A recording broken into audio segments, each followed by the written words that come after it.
Some people, I recommend that they try to learn marketing, but they have to understand that marketing is a vocation. So you're never going to learn enough to where you can stop learning. So a lot of people have this impression that I could take this course, or I could learn, I could get this particular coaching, or I could read this book, and now I know everything I need to know.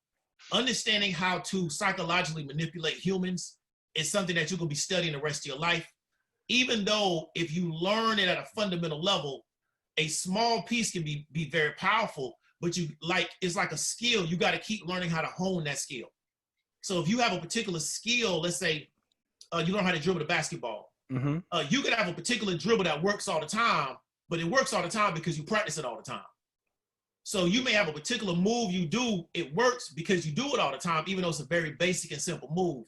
But a lot of people's mentality is that I can just learn it, but not consistently work on it, and I can be successful. Or when you're building your business, you have to build a team of people that have expertise in different areas that can help build the full spectrum of your business.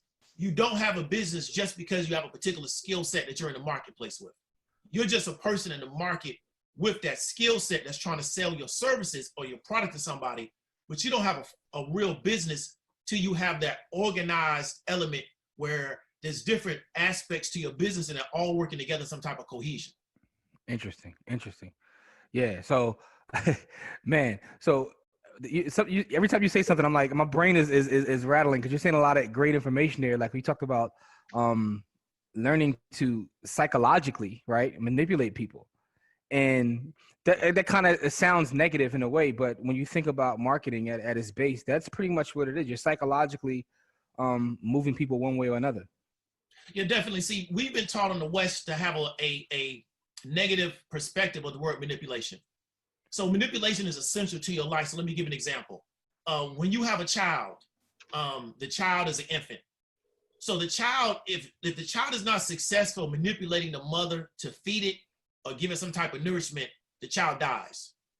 So the child already understands how to manipulate the situation to make sure it can get the nourishment it needs to carry on. If the child is not successful at that, it dies. So we have to stop looking at manipulation as a negative thing. The thing is, what is the result of the manipulation? So you can be a parent and you can be manipulating your children to do the right thing, because that's the result of the manipulation. Is I want to put them in a better position. I want them to have a positive result. We've been taught in the West that all manipulation is negative, but if you go to the East, they have a lot of stories and a lot of mythology based around people being manipulated, but it's not necessarily negative.